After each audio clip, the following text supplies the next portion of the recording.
महेश नाम का एक बिल्डर हुआ करता था। एक बार की बात थी, महेश जो था वो एक बिल्डिंग बनाना चाहता था। तो इसके लिए उसने सस्ते दामों पर एक कब्रिस्तान की ज़मीन को ख़रीद लिया, जिसके लिए उसने बहुत ही झूठी सच्ची कहानी बनाकर वहाँ के मालिक से वो कब्रिस्तान ख़रीद लिया। अब सारी जो कब्रें थी वहाँ से हटा दी गई और वहाँ पर एक बड़ा ही खूबसूरत सी बिल्डिंग बनी, जो कि एक बड़ा ही शानदार होटल के रूप में सामने आई। वहीं कई बार ऐसे हादसे हुए उस बिल्डिंग को बनाने के दौरान, जैसे कि लोगों के ऊपर सामान गिर जाना और बहुत से लोगों की मौत भी उस दौरान हुई। तो एक आदमी ने उस बिल्डर से कहा कि उस जगह पर कोई भी इमारत बनानी सही नहीं होगी, क्योंकि वहाँ पर पहले कब्रिस्तान था।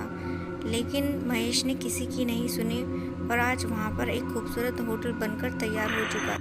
वहीं होटल बनने के बाद जो था, पहले ही दिन वहाँ पर एक शानदार पार्टी रखी गई और उस पार्टी में बहुत सारे लोग आए थे। वहीं जब महेश जो था देर रात पार्टी ख़त्म होने के बाद आराम से अपने कमरे में उसी होटल में बैठा हुआ था, तो अचानक से ही उसके दरवाजे पर किसी ने खटखटाया। तो जब उसने दरवाज़ा खोला तो वहाँ पर कोई भी नहीं था। उसे ये चीज़ अजीब लगी। वो कॉरिडोर में आगे की ओर गया तो उसने एक आदमी को वहाँ से जाते हुए देखा। महेश उसके पीछे चल दिया। तभी जो था, अचानक से महेश का फ़ोन बजने लगा। उसने जैसे ही अपनी जेब में हाथ डाला और फ़ोन निकाला, तो तभी जो था उसने देखा कि फ़ोन पर बात करके जैसे हटाई था, तो सामने से वो आदमी कहीं गायब हो चुका था। वो हैरान हो गया, क्योंकि सामने तो सिर्फ दीवार थी। वो आदमी अचानक से ही कहाँ गायब। महेश वापस से अपने कमरे में चला गया और उसका दिमाग इस बात की टेंशन ले रहा था कि आखिर वो इंसान अचानक से ही कहाँ गायब हो गया। इसी तरह जो था, हर रात महेश के दरवाजे पर कोई ना कोई खटखटाता रहता और महेश जब भी देखता तो उसे कोई दिखाई नहीं देता, और अगर कोई दिखता तो वो अचानक से ही कहीं गायब हो जाता। ये सब देख जो था, महेश परेशान होने लगा था। उसे समझ नहीं आ रहा था कि ये चक्कर क्या है। एक पल के लिए तो उसे ऐसा लगा कहीं कोई उसका दुश्मन तो नहीं है जो उसे परेशान करने के लिए ऐसी अजीबोगरीब हरकतें करवा रहा हो किसी से। उसे कुछ समझ नहीं आ रहा था। इसके बाद जो था, वो एक रोज़ अपने दोस्त से मिला और उसे सब कुछ बताया। तब जो था उसके दोस्त ने कहा, मुझे नहीं लगता मेरे दोस्त कि ये सब किसी की चाल है। तुमने बताया था ना कि वो होटल कब्रिस्तान पर बनाया गया है, तो हो सकता है कब्रिस्तान की आत्माओं ने अब उस होटल पर कब्जा कर लिया हो और वही तुम्हें आकर परेशान करती हो।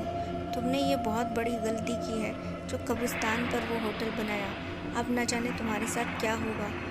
तो यहाँ पर महेश जो था वो थोड़ा घबरा गया। उसने अपने दोस्त से कहा, यार जो हुआ सो हुआ, मानता हूँ कि मुझसे गलती हुई है, लेकिन इस गलती को सुधारने का कोई तो तरीका होगा। तभी उसके दोस्त को याद आया कि उसके याद में एक बाबा जी हैं जो इस तरीके की मुसीबतों से लोगों को छुटकारा दिलाते हैं। तो उसके दोस्त ने उसको उन बाबा जी के बारे में बता दिया। महेश और उसका दोस्त जो था उन बाबा जी से देर रात मिलने पहुँचे। तो बाबा जी ने कहा, तुम लोग चिंता मत करो, मैं उन बुरी आत्माओं को उस होटल से बाहर निकाल फेंकूंगा। तुम बिल्कुल भी घबराओ नहीं। आज ही रात हम उस होटल चलेंगे और फिर मैं उन आत्माओं को एक बोतल में कैद कर लूँगा, ताकि वो फिर कभी तुम्हें परेशान न करें या वहाँ आने वाले किसी भी इंसान को। अब रात के 12 बजे ये तीनों जो थे उस होटल पहुँचे। तो यहाँ पर जैसे ही वो होटल पहुँचे तो उन्होंने देखा कि होटल के बाहर तक जो था किसी बच्ची की चीखें सुनाई दे रही थी। तो ये तीनों जो थे जैसे ही होटल में पहुँचे तो देखा कि एक छोटी सी बच्ची, कुछ 8 साल की, पागलों की तरह चीख और चिल्ला रही थी। उसका रूप रंग बड़ा ही भयानक हो चुका था। महेश ने बाकियों को बताया कि इस होटल में एक बच्ची और उसकी माँ ठहरे हुए थे। तो ये वही बच्ची है। शायद उन आत्माओं ने उस बच्ची पर अब कब्जा कर लिया था। तो तभी जो है उन्होंने देखा कि उस बच्ची की जो माँ थी पास ही में बेहोश पड़ी थी। शायद उन आत्माओं ने उस बच्ची की माँ पर हमला कर उसे बेहोश कर दिया।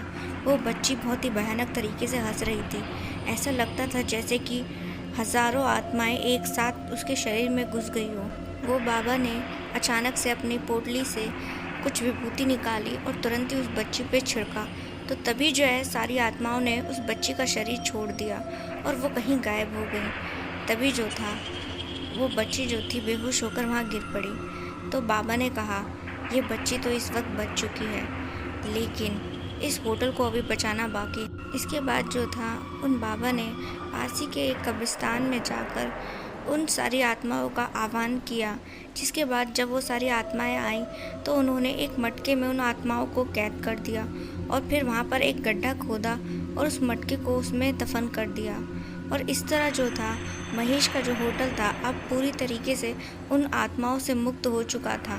बाबा ने महेश से कहा, अगली बार कभी कहीं होटल वगैरह कुछ बनाओ तो ध्यान रखना, अगली बार ऐसी गलती मत करना। महेश ने भी हामी भरते हुए कहा, ठीक है बाबा।